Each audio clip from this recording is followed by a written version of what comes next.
il n'est pas certain que nous serons saisis, par exemple, par le Parlement. Il est possible que le Sénat nous demande à nouveau notre avis. Ce qui est vrai, c'est que l'avis que nous avons remis en 2004 était assez clair, assez ouvert.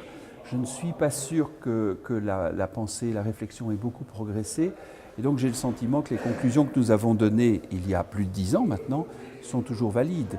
Nous disions attention, observons, restons ouverts, voyons un peu les choses.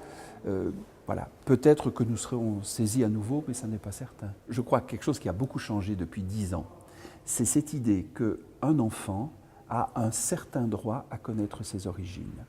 Pas complètement peut-être, puisqu'on sait que des donneurs ont donné des ovules, du sperme de façon anonyme, on ne peut pas revenir là-dessus, mais je crois que les mentalités ont changé. Autrefois, la question ne se posait pas, c'était anonyme, point, c'est tout. Hein, les accouchements sous X, point, c'est tout. Aujourd'hui, on sent quelque chose. Eh bien, moi, je crois, je l'ai dit d'ailleurs au Sénat récemment, ça a été un peu discuté parce que c'est un peu problématique. Moi, je pense qu'une GPA, elle doit être dite.